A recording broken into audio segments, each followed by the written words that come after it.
Monsieur Wells.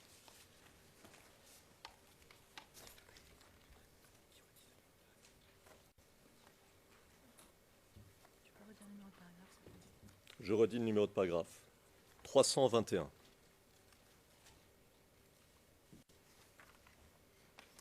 Vous avez indiqué, je vous cite deux points, le 28 juin 2011, j'ai, en qualité de représentant de Human Rights Watch, été contacté par Jennifer Naouri, du cabinet d'avocats de Maître Altit, qui a demandé à me rencontrer et a fait part de son intérêt pour les activités et les enquêtes de Human Rights Watch en ce qui concerne la crise post-électorale. Fin de citation. Ma question, pourquoi ne pas avoir répondu à l'email de Jennifer Naouri?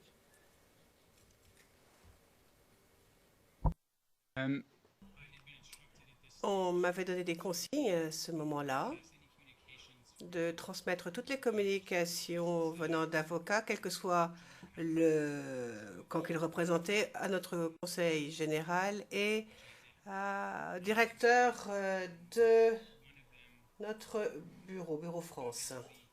Et il me semble que c'est l'une de ces personnes qui a envoyé tous les documents disponibles dont nous disposions à Madame Naouri, Maître Naouri.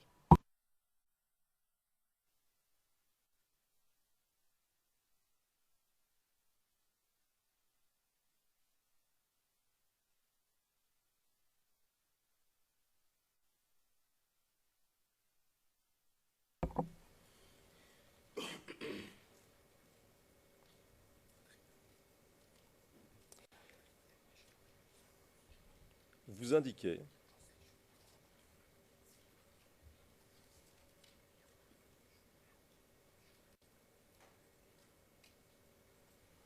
pendant une seconde.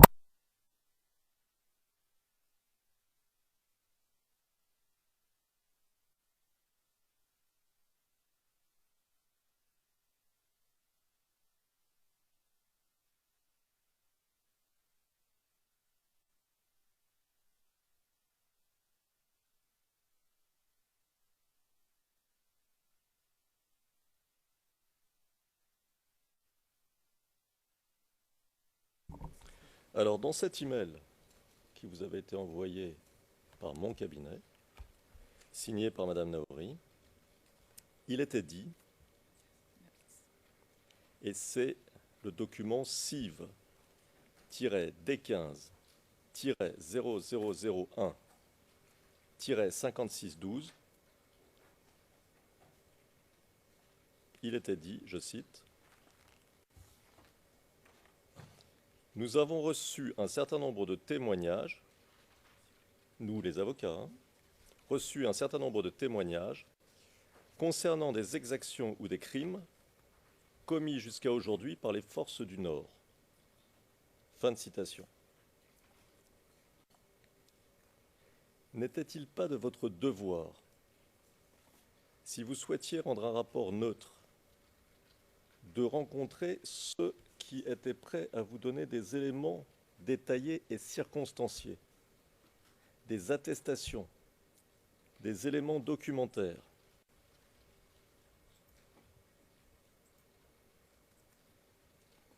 Again. Là encore, les consignes qui m'ont été données de notre conseiller juridique étaient de relayer et de transmettre toutes les correspondances, toutes courriels de quelque avocat que ce soit qui représentait quelque camp, à transmettre à elle, et que ce serait à elle de répondre en envoyant les documents disponibles, mais que ce n'est pas à nous de le faire. Au même moment, n'avez-vous pas rencontré les avocats français d'Alassane Ouattara? Nous les avons contactés de la même façon. Enfin, ils m'ont contacté. J'ai transmis tout cela à notre conseiller juridique et au directeur du bureau France, qui ont répondu en envoyant tout ce qui était disponible et public. Ces avocats ont ensuite suivi l'affaire et ont demandé à parler à notre conseiller juridique et à notre directeur France, ce qui a été fait.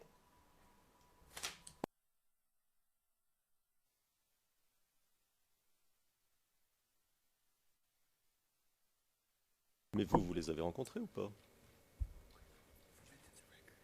I was not physically present. Non, pas physiquement.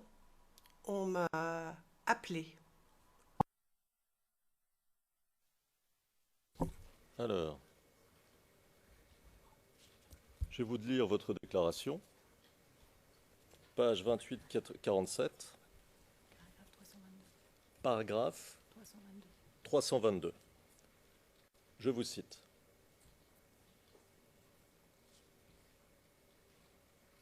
« 322. Je vous cite. Le 14 avril 2011, Jean-Pierre Mignard et Jean-Paul Benoît, conseil juridique travaillant pour le gouvernement Ouattara, ont envoyé une lettre à Human Rights Watch dans laquelle ils sollicitaient une réunion et demandaient à ce que les résultats exhaustifs de notre travail leur soient communiqués.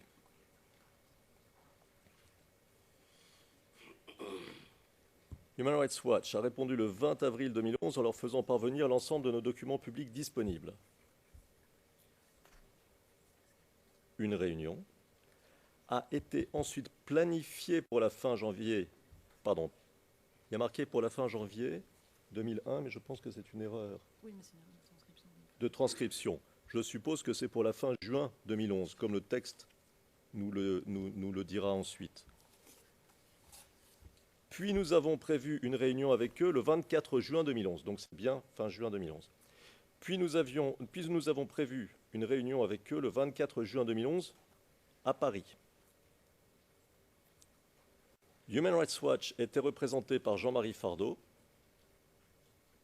et au conseil juridique Dina Pokemtner. Et vous dites, j'ai participé à la réunion par téléconférence. J'ai participé à la réunion par téléconférence. Donc vous avez participé.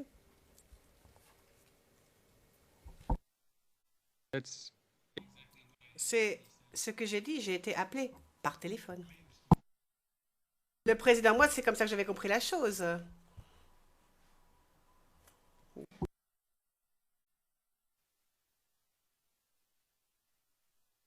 Ne pas nous l'avoir dit avant que je vous ai posé la question tout à l'heure, que vous y aviez participé à cette conférence, à cette réunion.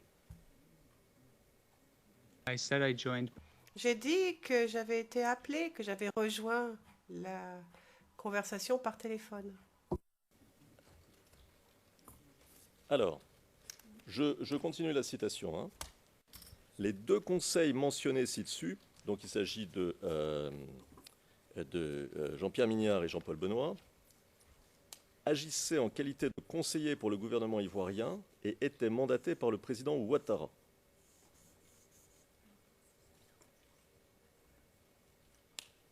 Je vais un peu plus loin et vous dites « Cette réunion n'a pas été rendue publique par notre bureau ».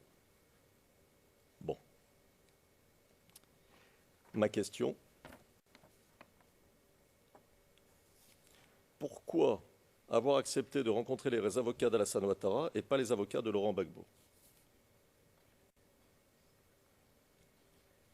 Again, this was Je me répète, ce n'était pas ma décision.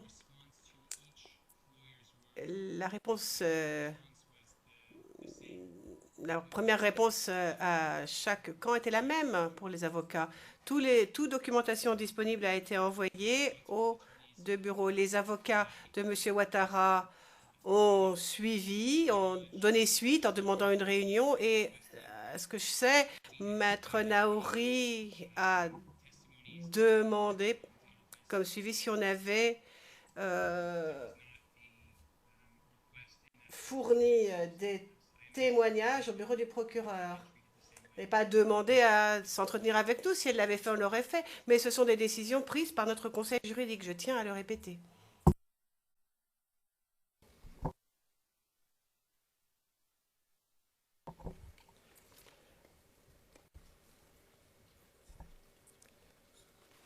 êtes-vous ou d'autres représentants de Human Rights Watch restés en contact avec ces avocats, les deux dont nous parlions à l'instant?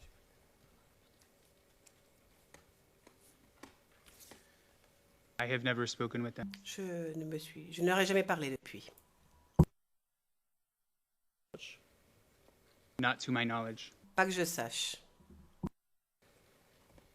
Can you repeat the answer? Le président, pouvez-vous répéter la réponse parce que les interprètes ne l'ont pas saisi? Le témoin, pas que je sache. Je ne parle pas de traducteur, je parle d'interprète. Alors, je crois que vous avez accepté de rencontrer le procureur de la Cour pénale internationale, n'est-ce pas? Yes. Est-ce qu'il a suivi Oui. à l'instant? Did who? Sorry. De qui parlez-vous? Est-ce qu'il vous a écrit? Vous l'avez renvoyé au service juridique? Le service juridique lui a envoyé un certain nombre de documents? Il a rappelé? Est-ce qu'il a fait ça là aussi?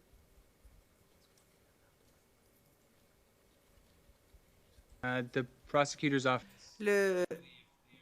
Généralement, le bureau du procureur, s'ils veulent entrer en contact avec des chercheurs à Human Rights Watch, passe par le programme de justice internationale, International Justice Program. Et ensuite, le suivi, ça aurait été de s'entretenir avec moi. Le programme donc de justice internationale au sein de Human Rights Watch. C'est de cela que je parle. De votre déclaration,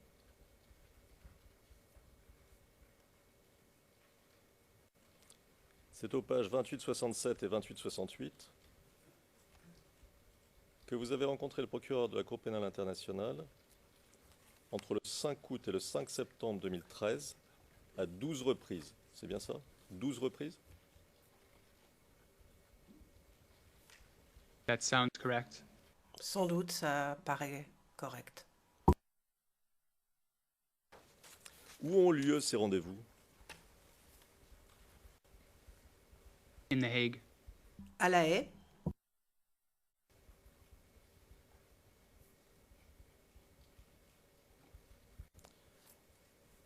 Ça vous a paru normal de rencontrer, je sais que vous avez déjà répondu sur l'aspect formel, mais maintenant ma question c'est, est-ce que ça vous paraît normal de rencontrer les avocats d'Alassane Ouattara, le bureau du procureur de la Cour pénale internationale, et de n'avoir toujours pas parlé, alors que vous rédigez des rapports, des communiqués, vous êtes un acteur en quelque sorte, de n'avoir toujours pas parlé aux avocats de Laurent Gbagbo?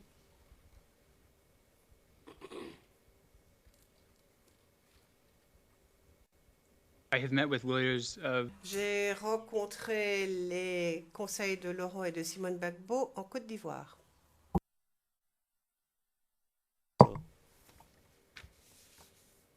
um, Alors que j'étais chercheur à Human Rights Watch, c'était sans doute après la violence post-électorale.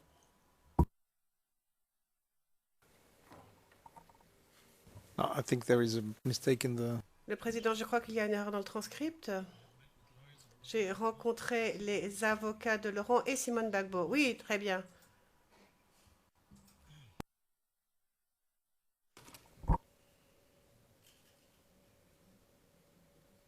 C'était mal transcrit, mais ça s'est corrigé sur le transcript anglais.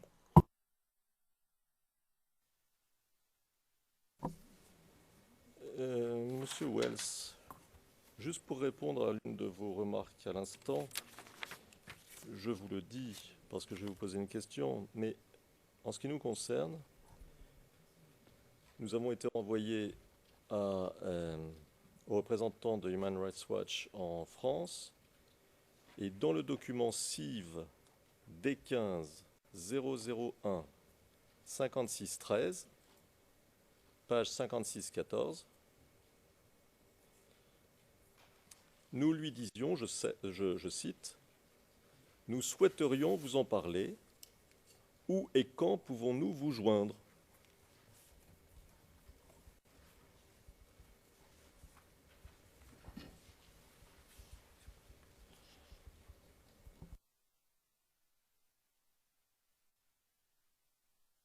Excusez-moi une seconde, hein, Monsieur le Président.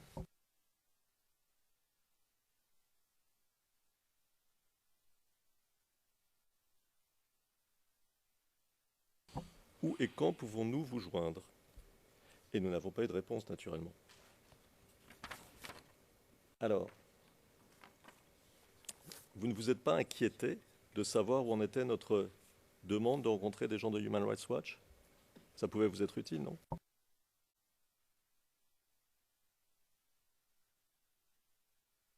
Again, Là encore, chaque fois que j'ai été contacté par des avocats, que ce soit pour M. Gbagbo ou pour le compte de M. Ouattara, j'ai transmis ce courrier au service juridique et au directeur France, qui, eux, ont répondu à Maître Naouri.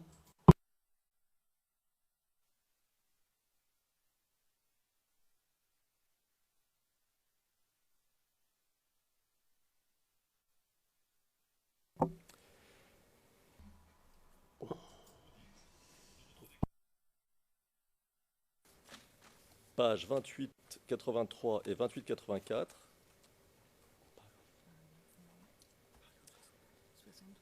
Paragraphe 72. À propos d'éléments médico-légaux. Et je vous cite. Le rapport, c'est-à-dire le rapport de Human Rights Watch, bien sûr. Le rapport indique parfois que les chercheurs de Human Rights Watch ont constaté des blessures, bien que celles-ci ne soient pas toutes mentionnées dans les témoignages qui y figurent.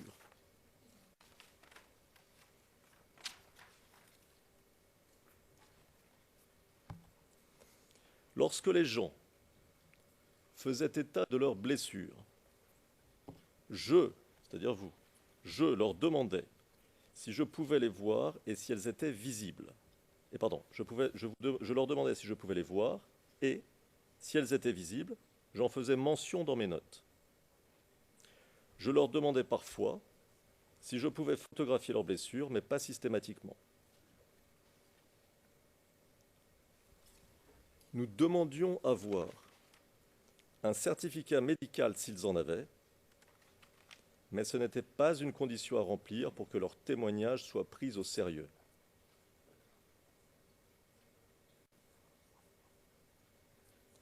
Beaucoup de victimes craignaient d'aller à l'hôpital à l'époque des faits et d'autres n'avaient pas apporté de certificat médical à l'entretien. J'ai interrogé des médecins et des professionnels de la santé tout au long de la crise au sujet des types de blessures qu'ils soignaient afin de corroborer les informations relatives à celles que nous signalaient les victimes ou les témoins.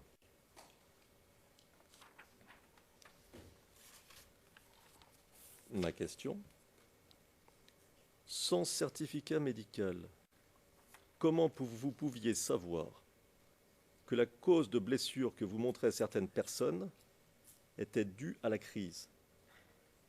Vous n'êtes pas médecin. Est-ce que vous êtes médecin? no, I am not a doctor. Non, je ne suis pas un médecin. Que la cause des blessures que l'on vous montrait était due à la crise post-électorale. Based on En me basant sur la méthodologie établie de Human Rights Watch pour corroborer les choses. Si on voit par exemple le même type de blessure sans cesse, et si les témoignages décrivent des événements similaires qui aboutissent à ces blessures, nous considérons qu'il y a suffisamment de corroboration pour que l'on aborde la cause même de la blessure, pour que l'on puisse en parler. De méthodologie de Human Rights Watch et de corroboration.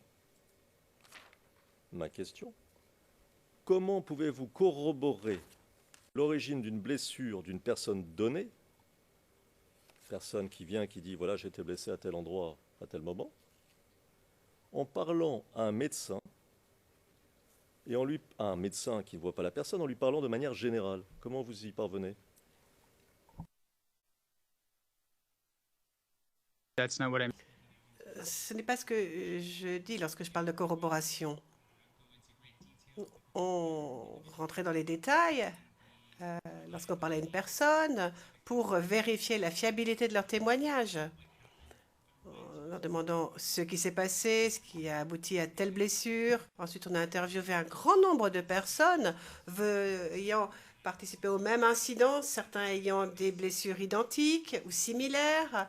Et on rassemble ensuite tous ces témoignages qui se corroborent les uns les autres pour expliquer ce qui s'est passé et le type de blessure provoquée.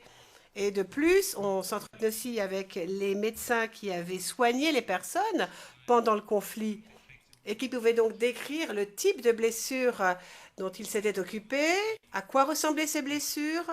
Et là, on faisait correspondre ce que l'on avait vu avec ce que les médecins, donc les professionnels de la santé, avaient vu eux.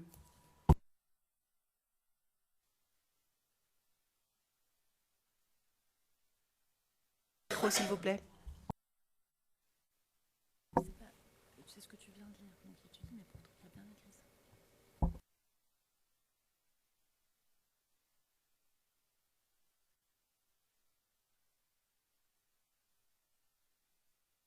Alors, je vous ai cité, et vous disiez, je répète, j'ai interrogé des médecins et des professionnels de la santé tout au long de la crise au sujet des types de blessures qu'ils soignaient,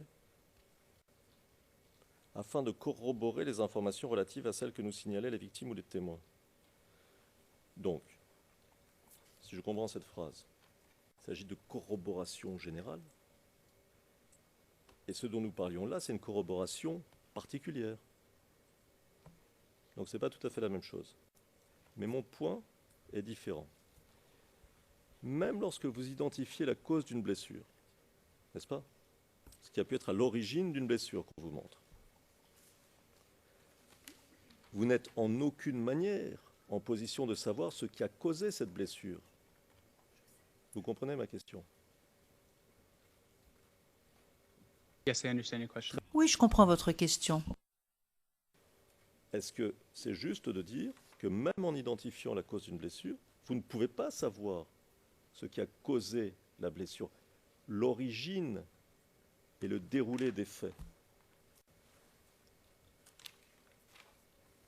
No, that's not correct. Non, ce n'est pas exact. Nous pouvions déterminer ce qui s'était passé après avoir entendu des témoignages extrêmement détaillés de la part de ces témoins et victimes qui nous ont relaté ce qu'ils avaient vécu, nous ont dit où cela s'était passé, quand est-ce que cela s'était passé, qui était l'auteur de ces actes et comment est-ce que cela s'était soldé par des blessures. Déclaration au procureur, page 28-77, paragraphe 43. À propos de l'identité de vos témoins, vous dites, et je vous cite,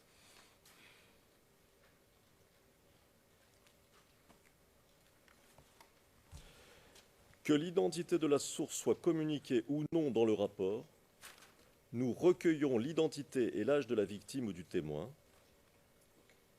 ainsi que d'autres éléments d'identification dont, en règle générale, le numéro de téléphone pour nos archives et pour pouvoir recontacter l'intéressé si nécessaire.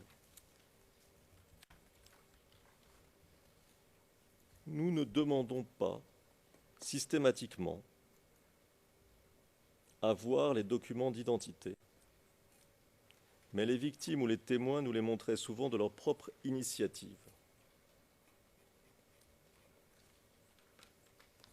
Nous ne cherchons pas à vérifier à tout prix l'identité des victimes ou des témoins que nous rencontrons, mais nous vérifions que celle-ci correspond à celle que nous communiquent les interlocuteurs auxquels nous faisons confiance, qui la connaissent souvent et qui nous aident à entrer en contact avec les intéressés. Fin de citation. Donc, si je comprends bien, vous ne vérifiez pas systématiquement l'identité des personnes que vous entendez, correct?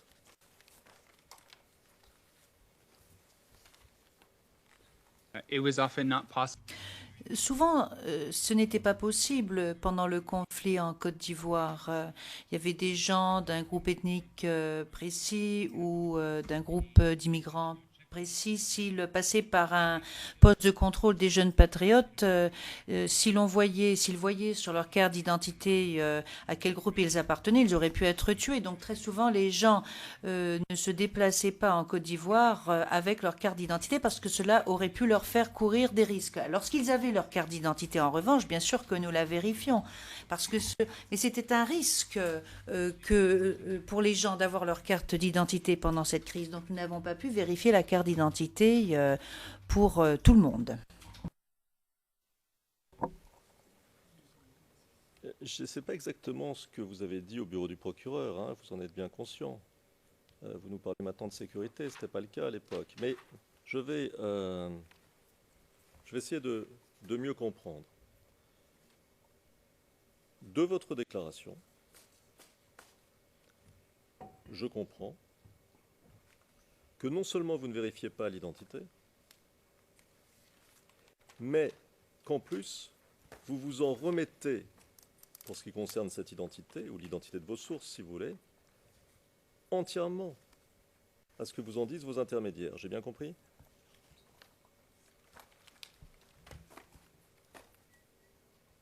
Entirely, no. Entièrement, non.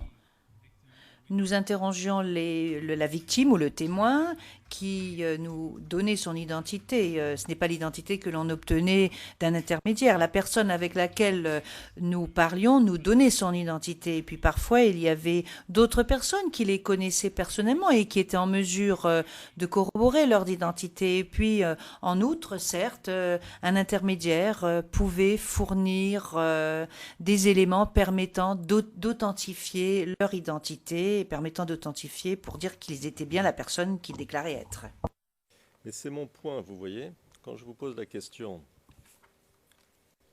vous ne vérifiez pas, ou comment vérifiez-vous?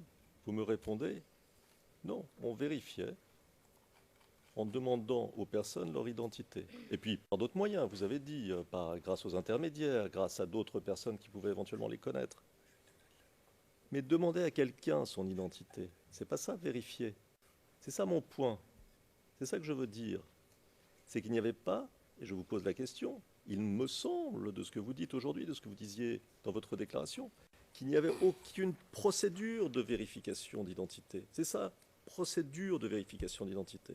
Vous en remettiez à ce que disaient soit les intermédiaires, soit d'autres personnes, soit la personne qui était devant vous qui pouvait vous dire tout et n'importe quoi. Est-ce que c'est bien ça? Again, we took Une fois de plus, je vous dirais que nous prenions l'identité de la personne, nous leur demandions des renseignements tels que leur numéro de téléphone pour pouvoir reprendre contact avec la dite personne, et puis cela était très souvent corroboré par un intermédiaire ou par quelqu'un qui connaissait personnellement cette personne. Et dans de nombreux cas, les gens avaient bel et bien des documents d'identité, mais à cause de la situation et du fait que des gens ont souvent été tués à cause de leur identité, on ne leur imposait pas comme condition le fait d'avoir leur document d'identité pour pouvoir nous parler. Vous parlez de sécurité, mais ce qui m'intéresse ici, c'est la méthodologie. Vous voyez ? Et dans l'extrait que je vous ai lu de vos déclarations, vous êtes clair d'ailleurs, mais vous pouvez le dire. Vous dites, nous ne cherchons pas à vérifier à tout prix l'identité. Donc, je comprends que c'est un choix méthodologique. C'est bien ça ?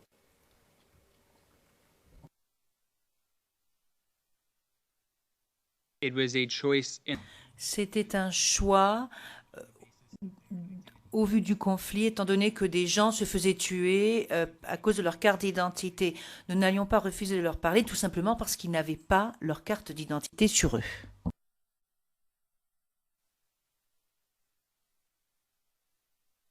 Microphone, s'il vous plaît.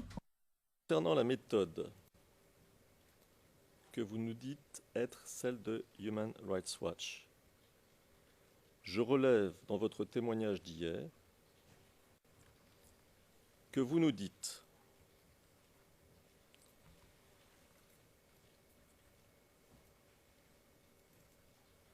dans les transcrits français du 17 mai 2016, page 28, ligne 27 à la page 29, ligne 10. À la question,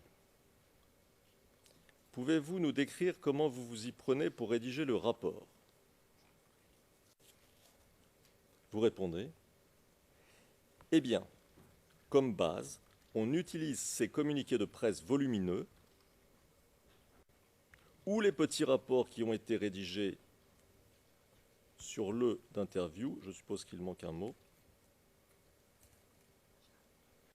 Donc d'un côté, les communiqués de presse qui avaient été publiés pendant la crise et tous les autres éléments qu'on avait pu recueillir auprès des témoins de première main, des victimes. Donc il faut rassembler tout cela.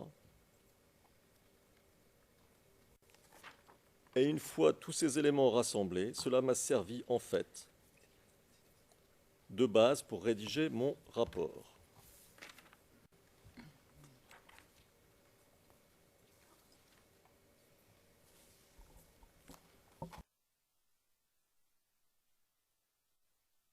Faut trouver la bonne citation.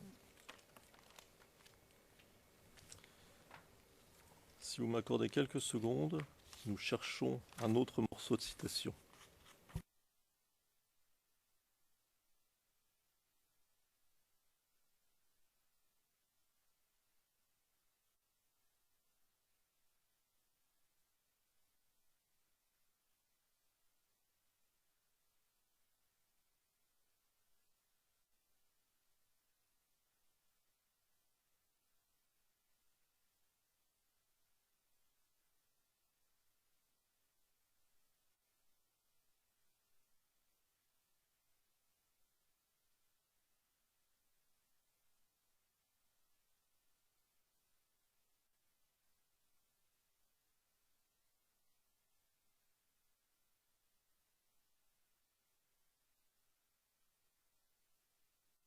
Je vais vous lire l'autre morceau.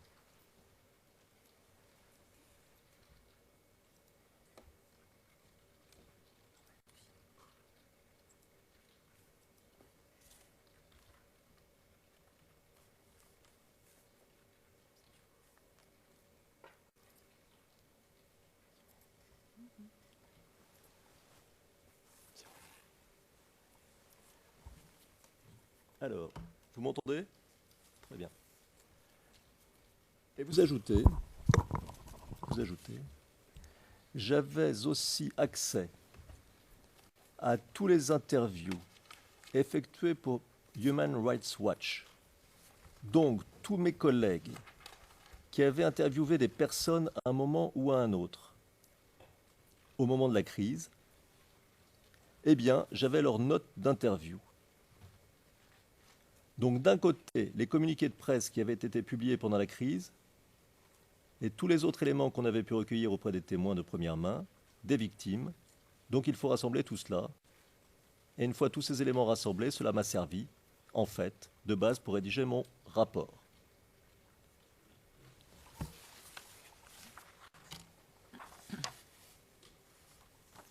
C'est la page 29, ligne 1 à 9.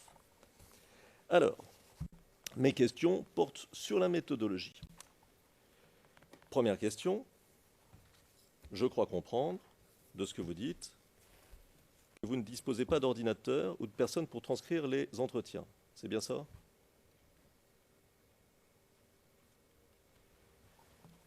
We typically did.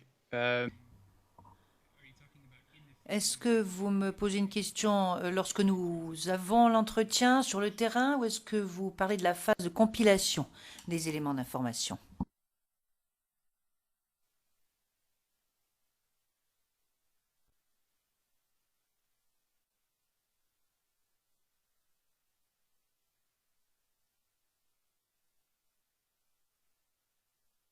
Microphone, s'il vous plaît.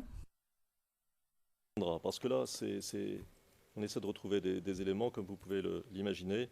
On va continuer le plus simplement et le plus rapidement possible. Alors, hier, vous nous avez dit, dans les transcrits français du 17 mai 2015,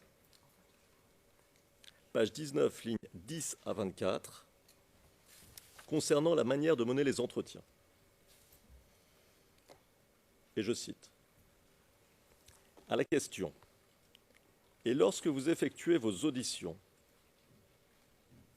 est-ce que vous utilisez des questionnaires en particulier ou une façon de poser des questions en particulier? Et vous répondez, non, il n'y avait pas de questionnaire standard, en ceci que chaque personne a ses propres particularités, a son propre vécu à raconter. En général, nous commençons en leur posant des questions très ouvertes du genre « Que s'est-il passé ? Qu'avez-vous vécu ?» pour ne pas orienter leurs réponses. Nous souhaitions simplement bien comprendre ce qu'avait vécu une personne en particulier.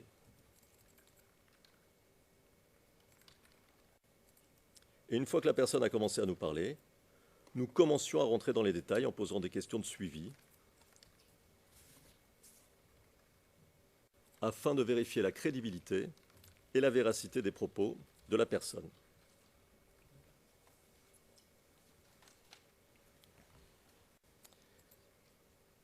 Ma question, n'est-il pas vrai que dans des cas comme celui-ci, ou comme dans des cas comme ceux-ci, comme ceux que vous décrivez, il est recommandé par des professionnels de mener des entretiens semi-directifs?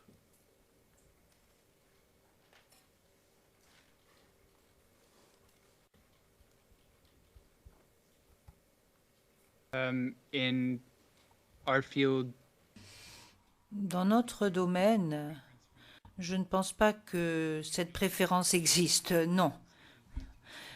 Bon, il y avait...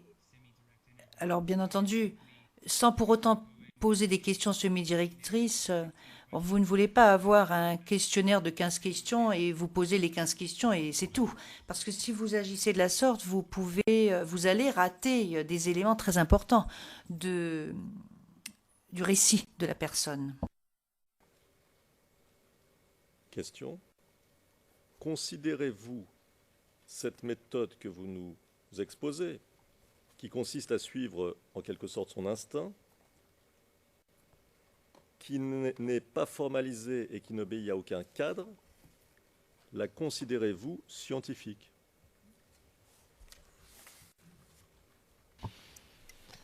Le juge président, là nous parlons d'instinct maintenant. Alors c'est encore l'instinct, c'est encore dans l'échelle, c'est encore inférieur à l'opinion. Donc reformulez, je vous prie.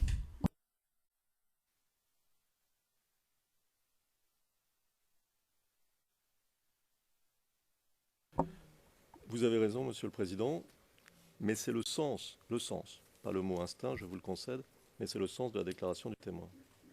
Ou plutôt du témoignage, puisqu'il s'agissait du témoignage. Il dit on y va comme on y va, quoi.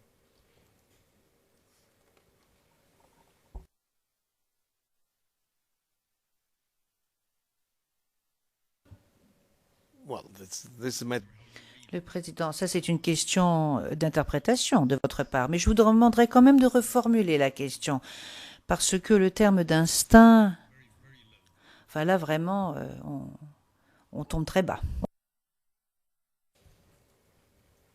Alors je vais reformuler la question. Considérez-vous cette méthode que vous venez de nous exposer comme scientifique? this is a Écoutez, c'est une méthodologie de Human Rights Watch qui est bien établie, qui a été conçue et construite au fil des ans. Et cette méthodologie a permis à Human Rights Watch d'être considérée comme l'une des organisations phares dans le monde. Nos rapports ont une certaine autorité et je pense que lors de votre déclaration liminaire, votre co-conseil, Maître Naori, a fait référence à de nombreux rapports de Human Rights Watch. Elle a fait état de nos conclusions au sujet d'un événement précis. Donc je pense que cela détermine qu'il y a une crédibilité imputée à notre méthodologie. Vous dépassez un peu le cadre de ma question. Et si je puis me permettre, il n'y a pas de rapport logique. Ce n'est pas parce qu'on cite quelque chose qu'on admet une méthodologie. Alors, nous allons parler maintenant si vous voulez bien, de la mise en forme et de l'édition de vos rapports, des rapports de Human Rights Watch. Vous dites dans votre déclaration, pages 2889 et 2890,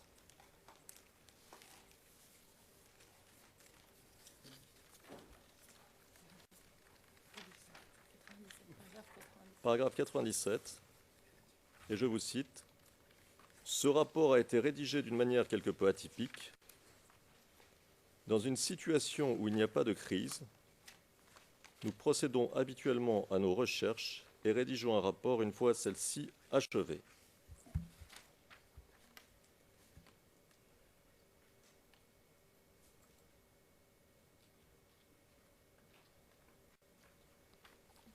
Les délais varient en fonction de la situation particulière qui fait l'objet de l'enquête. Dans le cas de ce rapport, nous avions déjà publié certaines de nos conclusions sous la forme de longs communiqués de presse pendant la crise ivoirienne, au fur et à mesure que les événements se produisaient.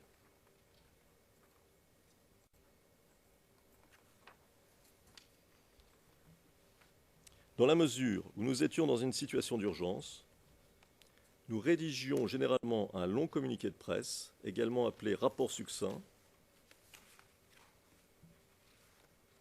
le dernier jour de notre mission en Côte d'Ivoire, ou immédiatement après notre départ, dans le but de publier nos conclusions aussi vite que possible. Ces conclusions, qui figuraient dans les communiqués de presse,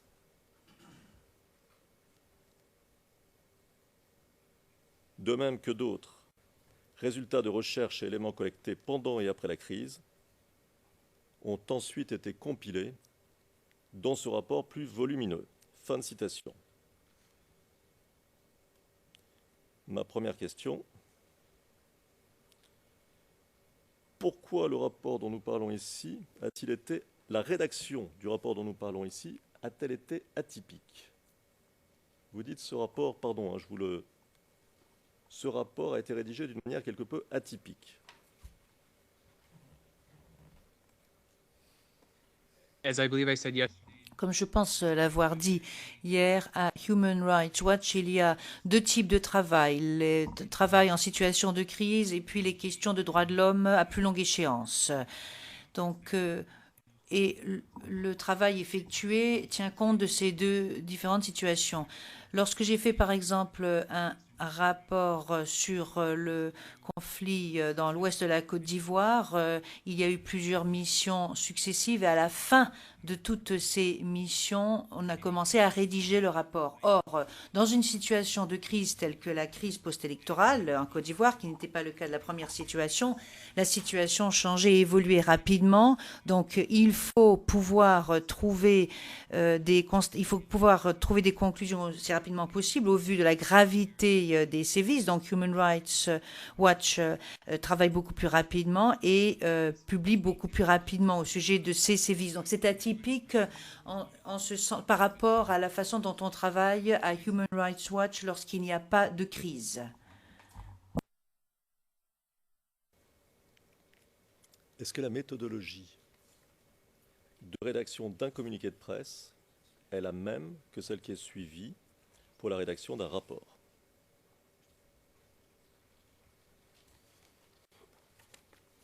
Yes. Oui. Alors pour ce qui est de la fiabilité, de corroborer les éléments, là c'est la même chose. Le processus de révision est quasiment le même comme je l'ai dit hier. La différence c'est que lorsqu'il y a un communiqué de presse, le département de communication de Human Rights Watch révise également cela. Mais il faut savoir que le département communication et publication et l'équipe juridique révise les deux types de communiqués.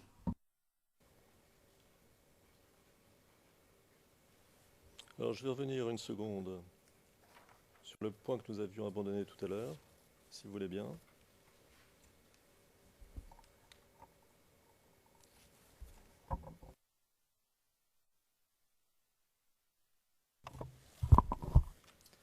Alors, vous avez dit hier, en réponse à une question du procureur, nous prenions généralement des notes manuscrites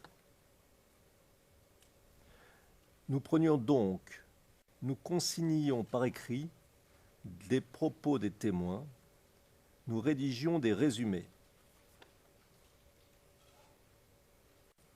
Bon. Nous prenions généralement des notes manuscrites. Alors, d'où ma question. Ne disposez-vous pas d'ordinateur ou de personnes pour transcrire les entretiens?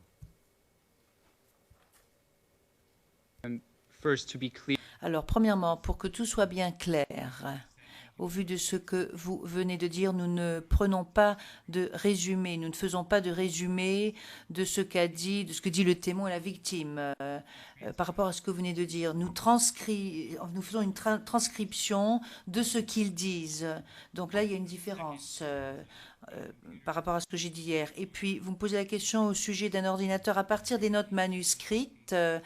En l'espèce, ce que nous faisions, c'est que nous les tapions ensuite dans un ordinateur pour pouvoir avoir tous les entretiens dans des fichiers électroniques, tous les entretiens que nous avions effectués.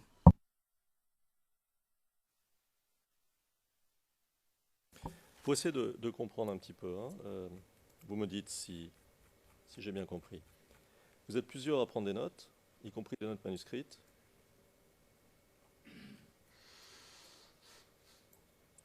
Et vous allez collecter toutes ces notes et citer ce qui vous paraît utile. C'est ça? Donc du travail qui est y compris le travail de certains de vos collègues, pas seulement le vôtre. we take Alors, nous prenons des notes manuscrites, oui, pour répondre à la première partie de votre question. Et pour ce qui est de savoir ce qui figurera dans le rapport, eh bien, ce sont les témoignages qui, d'après nous, représentent de façon générale les sévices qui ont été subis. Nous ne choisissons pas forcément la pire des situations. Là, dans ce cas, il y a eu plus de 500 entretiens qui ont été faits et nous reprenons ce qui représente le mieux ce qui s'est passé.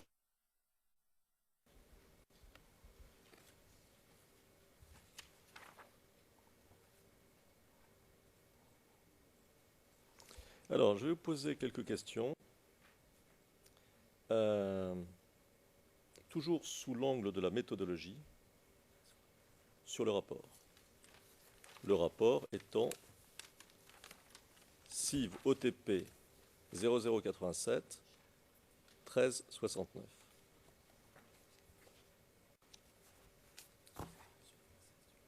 Monsieur Wells, vous consacrez les premières pages de votre rapport à ce que vous appelez un aperçu historique de l'histoire de la Côte d'Ivoire, de l'indépendance à l'élection de 2010.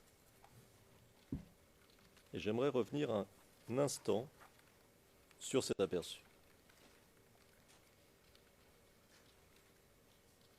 Tout d'abord, pouvez-vous nous dire quelle a été la méthodologie que vous avez suivie pour écrire cet aperçu?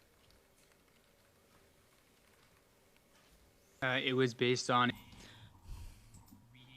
Alors, nous avons lu un grand nombre de documents qui portaient sur la Côte d'Ivoire, notamment des rapports de Human Rights Watch qui avaient été écrits pendant une décennie sur ce pays. À la lecture et après vérification des notes de bas de page, il apparaît que vous êtes essentiellement fondé sur des articles de la presse internationale, dont les plus cités sont des articles très courts et non étayés qui datent de 2011. Par exemple, dans votre note de bas de page numéro 2, concernant Phil Clark, il s'agit d'un élément provenant de BBC News du 11 avril 2011. Vous citez aussi Marcus Bonitega dans Slate Afrique du 11 avril 2011. Et nous sommes là à CIV OTP 0087 1369, page 1392. Je vous signale en passant que le vrai titre de l'article de Phil Clark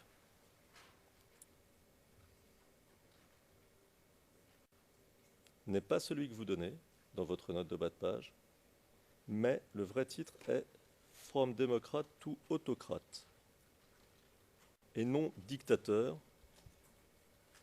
contrairement aux mots que vous utilisez dans votre rapport. Autre exemple,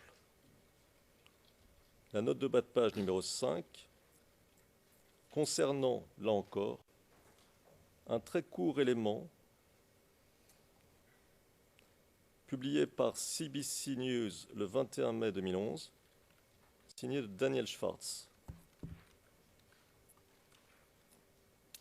C'est en quelque sorte le cœur de votre recherche, puisque ces articles sont cités à plusieurs reprises.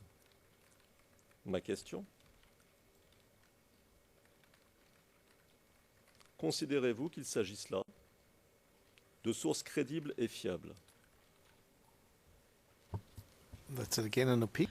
Le président, là, c'est à nouveau une opinion et non un fait.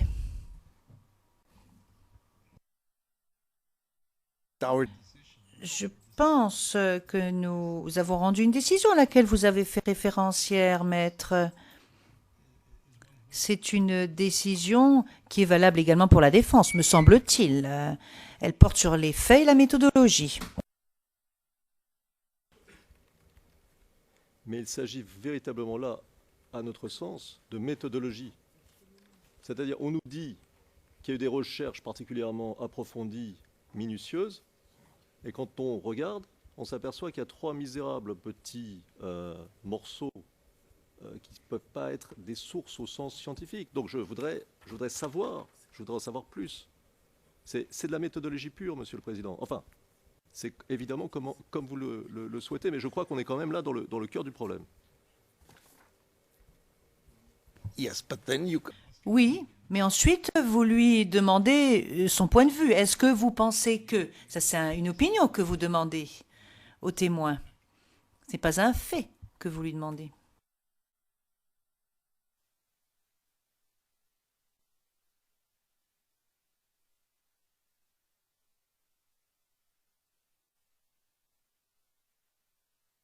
Monsieur le Président, la question, c'est la question du choix des sources. C'est purement une question de méthodologie. En fait, on interroge sur... Pardon, non, je vous en prie. No, I agree. Non, mais je suis d'accord avec vous. Mais le problème, c'est que cela dit, vous ne pouvez pas demander l'opinion du témoin. Que pensez-vous de cela? C'est une façon de poser la question, c'est tout. Parce que là, vous demandez une opinion et certainement pas un fait.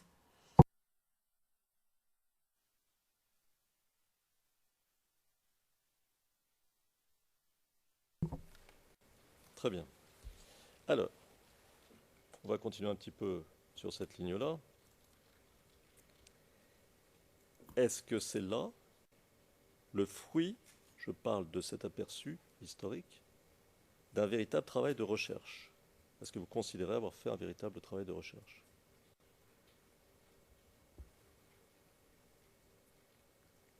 Yes. Oui.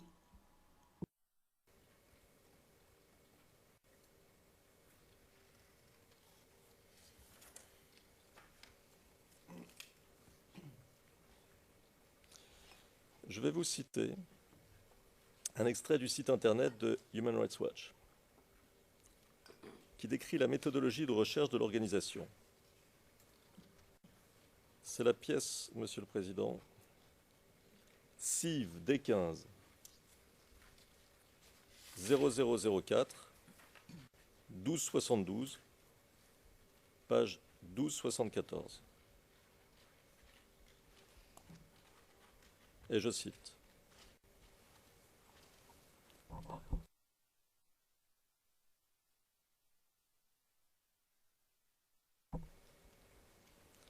L'objectif des premières étapes de la recherche est de développer une connaissance approfondie et complète de l'incident ou de la violation des droits humains et d'acquérir une compréhension solide du contexte politique, social et culturel local dans lequel cet incident s'est produit.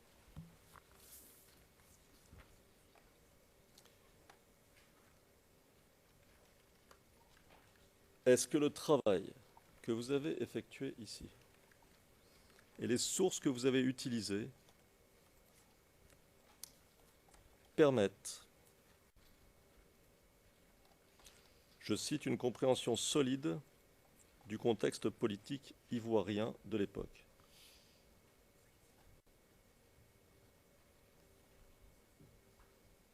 Human Rights Watch had worked Human Rights Watch avait travaillé en Côte d'Ivoire à ce moment-là depuis plus de 10 ans. Et la personne avec qui je travaillais au cours des 2 premières missions sur Abidjan avait supervisé le travail de Human Rights Watch en Afrique de l'Ouest pendant tout ce temps. Et elle avait été impliquée dans le premier rapport écrit par Human Rights Watch sur la Côte d'Ivoire en 2000.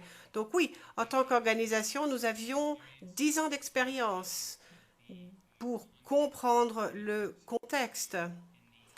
Nous avions travaillé dans le contexte de l'élection 2000, aussi de la période 2002-2003, et aussi de la période qui a précédé les élections 2010, ensuite pendant les élections 2010, et on a travaillé ensuite ultérieurement aussi.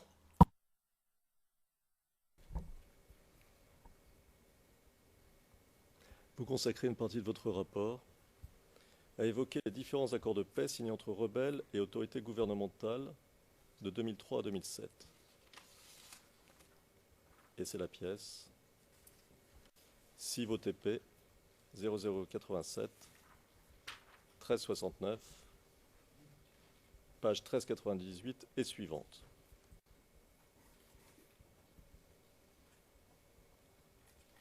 Je vais vous poser quelques questions sur la méthodologie que vous avez utilisée pour cette partie du rapport.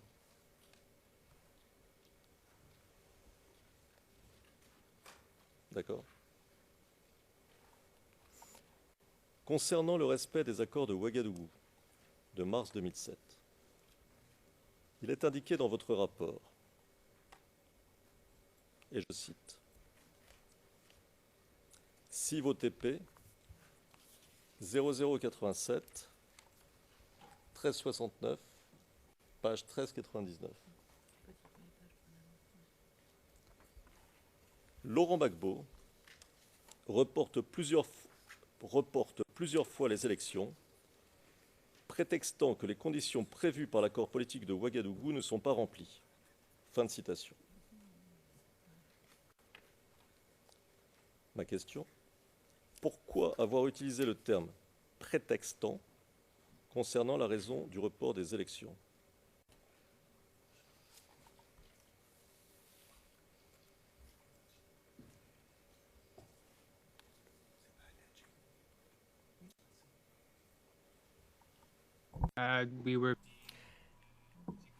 Nous étions très prudents pour ce qui est de notre façon de dire les choses, pour ne pas prendre position d'un côté ou de l'autre, pour ne pas dire qu'un côté ou l'autre avait violé l'accord de paix. Car ce n'est pas le mandat de Human Rights Watch. On n'est pas là pour savoir si quelqu'un a violé un accord de paix ou non. Notre mandat, c'est de nous concentrer sur les violations des droits de l'homme, les abus des droits de l'homme commis par toutes les parties au conflit. Cela permet juste de donner un peu le contexte de la Côte d'Ivoire. Ça permet de servir de contexte.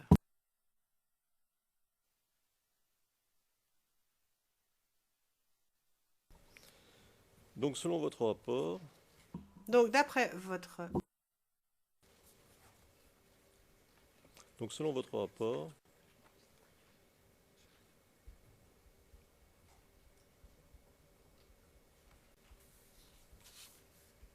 c'était un prétexte.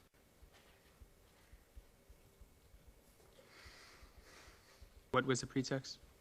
prétexte? D'avoir reporté, je vous cite, plusieurs fois les élections. Et vous dites, prétextant que les conditions prévues par l'accord politique de Ouagadougou ne sont pas remplies. Prétextant. Ça veut dire en français que ce n'est pas le cas, vous comprenez? Ça veut dire, on dit quelque chose en s'appuyant sur quelque chose qui n'est pas vrai. C'est ça que ça veut dire, prétextant.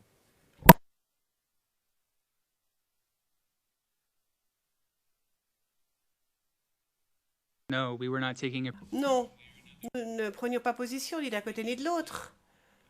On disait juste ce qu'il se passait. On n'était pas en train de dire si cette revendication était légitime ou pas. On en prenait note, c'est tout. Madame Pack, pour être équitable, sachez qu'il y a aussi une version anglaise du rapport et je pense qu'elle devrait être aussi disponible et lue. Et je tiens à dire que le libellé est différent. Donc, page 0099 de la version anglaise de ce document, CIV 0004-0072. Et c'est au premier paragraphe sur cette page. Donc, en fait, l'interprétation est un peu différente de la traduction du document. C'est juste pour que cela soit clair que j'ai pris la parole. Et je pense que pour être équitable, le témoin devrait savoir exactement quel était le président. Donc, dans le rapport, il est écrit Gbagbo a à plusieurs reprises retardé les élections sous prétexte que les conditions, ou au motif plutôt, ça reprend l'interprète, que les conditions indiquées dans le plan n'étaient pas satisfaites. La version officielle, la version française officielle de Human Rights Watch, c'est dans leur... Bon, alors ma question est simple. Vous portez un avis là, ça n'a rien à voir avec des précautions. Vous portez un avis, vous dites celui-là, il n'a pas fait ce qu'il aurait dû faire. C'est ça que vous dites, non? no. The English Pas du tout. L'anglais est très clair au motif que nous, on ne prend pas position. On n'est pas en train de dire si c'est un bon ou un mauvais motif. On dit juste que c'est le motif, c'est tout. Alors, pourtant, vous précisez dans la note de bas de page que, et je vous cite, l'accord de Ouagadougou et son 4e accord complémentaire signé le 30 décembre 2008 fixe le processus à suivre en vue des élections. Comme condition préalable, ils exigent le désarmement et la démobilisation des milices et des forces nouvelles et le redéploiement complet des autorités de l'État dans le Nord, auparavant sous contrôle des forces nouvelles.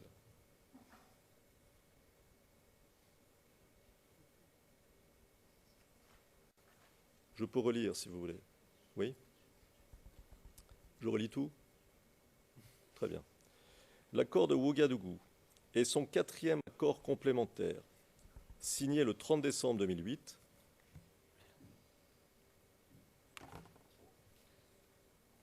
fixe le processus à suivre en vue des élections.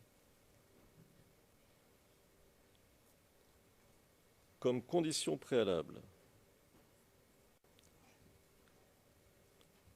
c'est-à-dire les accords, ils exigent le désarmement et la démobilisation des milices et des forces nouvelles et le redéploiement complet des autorités de l'État dans le Nord. Et un peu plus loin, il est noté, ces conditions ne sont toujours pas remplies à la mi-2010. Fin de citation.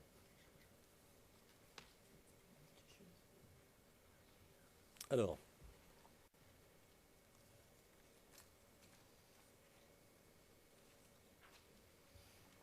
c'est ça que je ne comprends pas très bien. Vous expliquez là de manière très claire que l'accord n'a pas été respecté par les rebelles, puisque, et vous le dites, comme condition préalable, c'est-à-dire avant exécution, ils exigent le désarmement et la démobilisation des milices et des forces nouvelles. Forces nouvelles, ça veut dire les rebelles. Pourquoi, dans le corps du texte, vous semblez, dans la version française, faire porter le blâme au président Gbagbo, et dans la version anglaise, peut-être être plus équilibré. Mais pourquoi vous mettez sur le même plan alors que, un peu plus loin, vous dites ce qui s'est passé?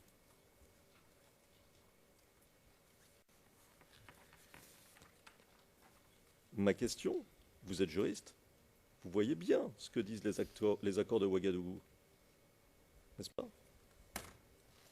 Pourquoi alors la succession de la séquence d'événements qu'ils impliquent? Donc pourquoi ne pas le dire clairement dans le corps du texte?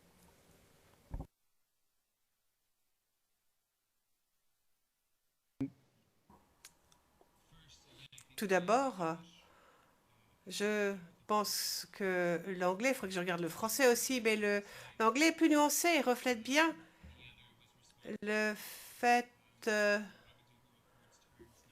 que l'un des partis était responsable pour le fait que les accords de Ouagadougou n'aient pas été satisfaits en entier. Et puis, on a donné les détails, comme vous l'avez vu, dans les notes de bas de page qui font partie intégrale du rapport. Madame Pack, je ne fais pas d'objection, mais peut-être pour que les choses soient plus simples pour le témoin et plus équitables aussi, s'il va y avoir beaucoup de questions sur les notes de bas de page, etc., il serait bon peut-être d'avoir le rapport à l'écran, soit en anglais, soit en français, soit encore mieux en anglais et en français, si c'est possible, bien sûr. Le président, très bien, merci. Poursuivez. If the witness request. Le président, si le témoin l'avait demandé, enfin, puisqu'on pourrait y faire droit. Mais bon, allez-y.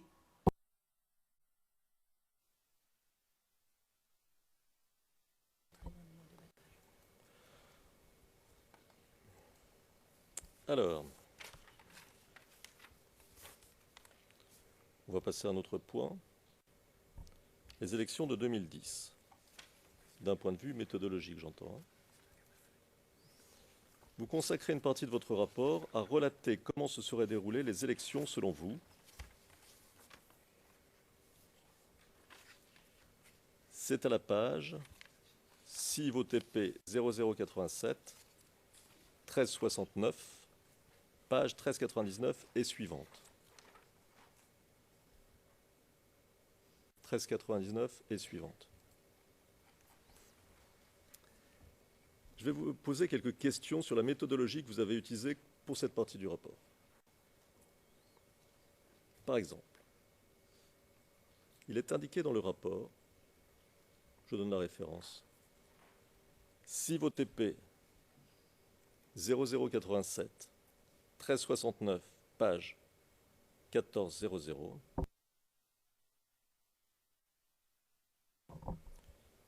Et peut-être là, serait-il utile en effet, monsieur le greffier, que vous puissiez montrer ce document aux témoins sur écran.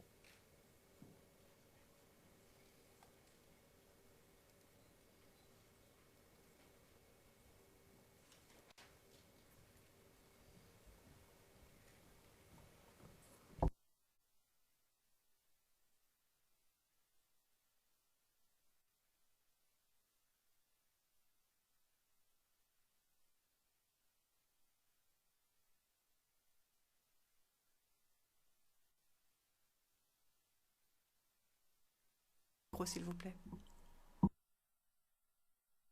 Je cite.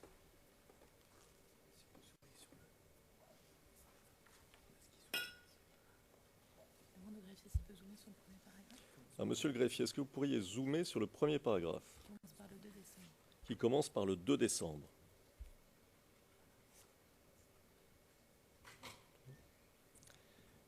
Donc je cite ce paragraphe. Le 2 décembre, Youssouf Bakayoko, président de la Commission électorale indépendante, CEI, annonce la victoire d'Alassane Ouattara avec 54,1% des suffrages. Fin de citation. Et vous renvoyez en note de bas de page à une dépêche de Reuters du 3 décembre 2010. Donc voilà votre source, n'est-ce pas? Alors ma question, est-ce que vous avez fait des recherches personnelles pour comprendre le système électoral ivoirien?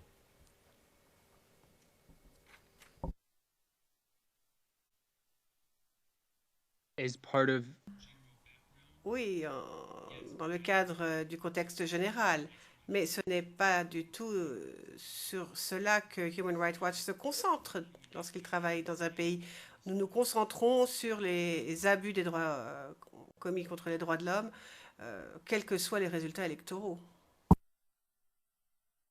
Ne pensez-vous pas qu'il aurait fallu faire de vraies recherches juridiques pour trouver les textes légaux régissant le déroulé des élections, plutôt que de vous fonder sur une dépêche d'une agence de presse?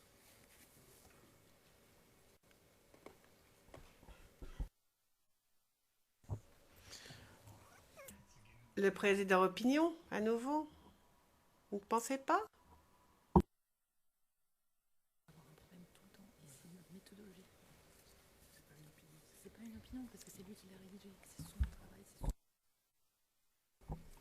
Alors, Monsieur le Président, vous avez vu, on réagit, on me somme de vous dire ce qu'il en est, et c'est vrai qu'il y a là une vraie question. Ce n'est pas une opinion qu'on demande ici aux témoins. Je suis un peu entre le marteau et l'enclume, hein, vous l'avez vu. Donc ce n'est pas une opinion. C'est vraiment la question de la méthodologie. Qu'est-ce qui le conduit à choisir un chemin méthodologique plutôt qu'un autre chemin méthodologique? Qu'est-ce qui le conduit à choisir une dépêche de Reuters comme base d'un développement sur le résultat des élections et non pas de n'avoir pas suivi une vraie recherche juridique? Parce que ma question suivante, c'est évidemment, elle porte sur le résultat de ce que nous pensons être une aberration méthodologique, naturellement. Donc, vous voyez, la question, c'est ni celle de l'opinion, ni celle de la crédibilité. On ne parle pas de crédibilité. Le témoin peut rédiger son rapport comme il l'entend. La question pour nous, c'est de comprendre comment il entend le rédiger, ou comment il a entendu le rédiger, sa logique méthodologique, si je puis dire. Enfin, c'est un petit peu... vous comprenez, Monsieur le Président, où nous en sommes. I do understand that. Oui, j'entends, je comprends bien, et j'avais compris d'ailleurs avant. Mais pourquoi est-ce que votre question n'est pas pourquoi est-ce que vous faites référence à Reuters plutôt qu'à une autre source, mais vous demandez d'après vous, alors vous lui demandez toujours son opinion. C'est juste la formulation de la question qui demande une opinion. Monsieur le Président, je vais vraiment là où vous voulez, il n'y a aucun problème. Mais sur ce point précis, par exemple, j'aurais pu dire quelles ont été vos sources. Mais les sources du rapport, enfin les sources mentionnées dans le rapport, c'est uniquement cette petite dépêche de Reuters. On peut tous la voir, le témoin le premier, donc je ne suis pas sûr que ce soit indispensable de procéder de cette manière. La question qui nous intéresse, c'est pourquoi cette source-là et pas d'autres sources. Mais si vous voulez qu'on revienne un petit peu en amont pour poser la question des sources, sachant que de toute manière, il ne peut répondre que sur cette source, puisque c'est la seule qui figure dans le rapport. Sur ce point, naturellement.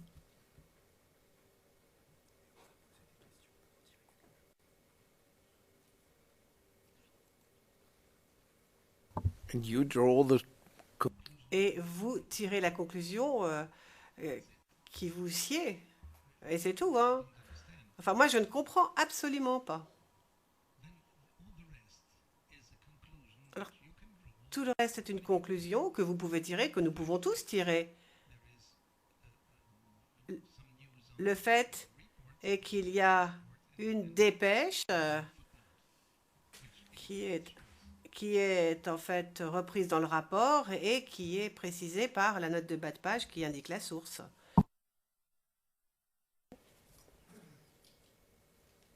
Quelle est la source que vous mentionnez dans votre rapport?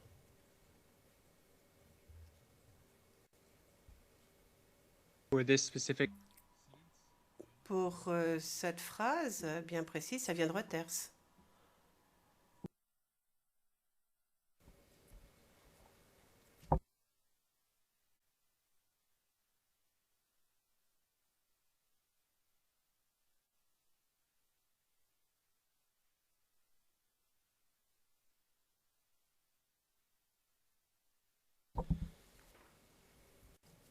Pourquoi pas d'autres sources mentionnées?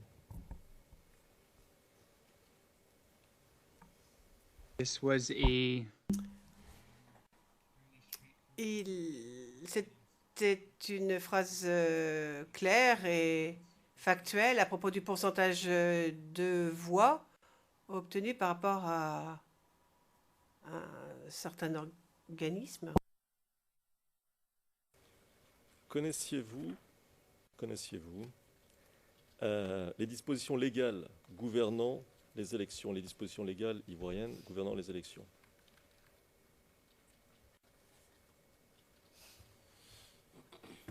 this was not Ce n'était pas le centre d'intérêt de Human Rights Focus. Comme je l'ai déjà dit, ce n'était pas du tout sur cela que nous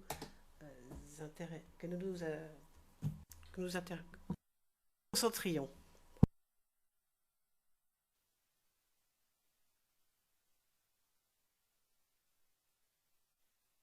Mais je savais certaines choses parce que je lisais.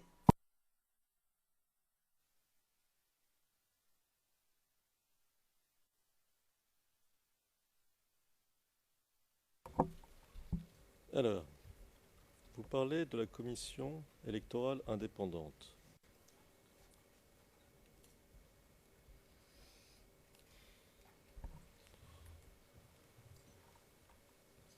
Connaissiez-vous le champ d'intervention de cette commission et ce qu'elle était habilitée à faire et à ne pas faire?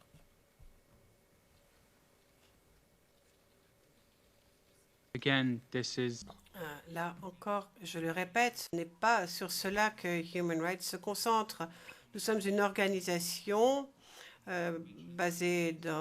travaillant dans les droits de l'homme, avec un cadre qui existe dans le droit humanitaire, par exemple.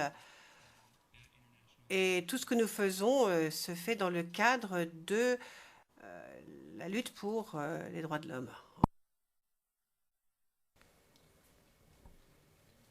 L'article 2 de la loi créant la commission électorale indépendante. Et c'est la pièce CIV OTP 0021 1441. L'article 2 dit la chose suivante.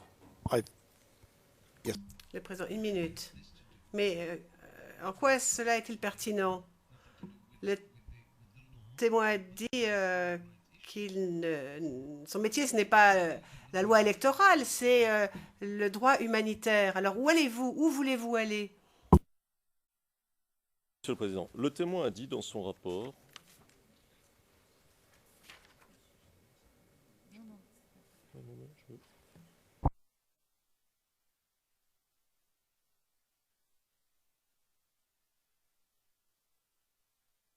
Monsieur le Président, le témoin dit, dans son rapport, je l'ai lu tout à l'heure, le 2 décembre, Youssouf Bakayoko, président de la Commission électorale indépendante, CEI, annonce la victoire d'Alassane Ouattara avec 54,1% des suffrages. Il est bien clair que le rapport porte sur les incidents, sur la suite de ces élections contestées. Le point d'origine des incidents, du moins pour la plupart des observateurs, ce sont les élections. Il dit, le 2 décembre, Youssouf Bakayoko annonce la victoire d'Alassane Ouattara avec ça. C'est un rapport qui est censé expliquer les choses. Et notamment expliquer les choses, le témoin nous l'a dit hier, expliquer les choses à tous ceux à qui ce rapport était remis, décideurs, responsables politiques, etc. Il nous l'a dit très clairement hier. Je veux mettre en évidence qu'il y a une faille méthodologique qui a des répercussions politiques.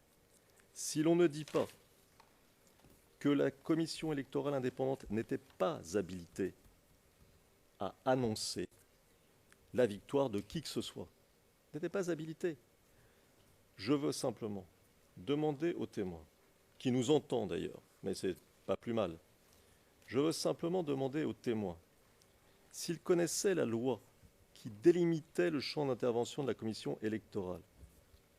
Monsieur le Président, parce que de deux choses l'une, soit il la connaît, et alors il doit dire que il ne doit pas mettre ce petit point à annoncer, il doit dire à annoncer malgré les dispositions légales, parce que là, ça veut dire qu'il prend une position. Soit il ne la connaît pas, et alors comment peut-on vouloir désigner des responsabilités dans un conflit aussi important sans connaître la raison d'être de ce conflit, sans connaître la structure, le cadre juridique qui détermine qui a tort ou qui a raison.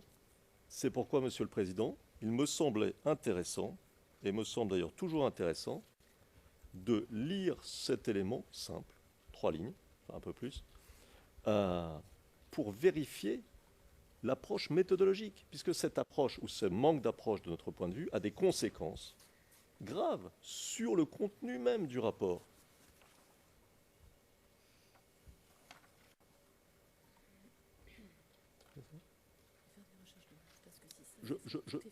Pardon, peut-être un mot. Je peux le dire autrement. La question, c'est celle des recherches. On peut le poser plus simplement encore comme ça. Est-ce que les recherches de base, qu'ici nous pensons tous avoir été faites pour rédiger ce rapport, est-ce que ces recherches de base ont été faites? Et là, nous nous apercevons que probablement pas.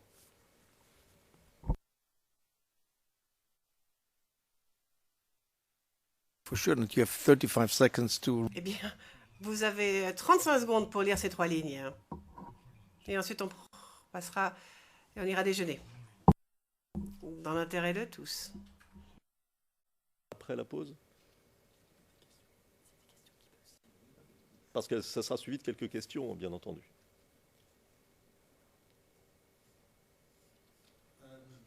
We have the break now, and Bien, faisons la pause. Et nous reprendrons à 14h30. All rise, we will obey.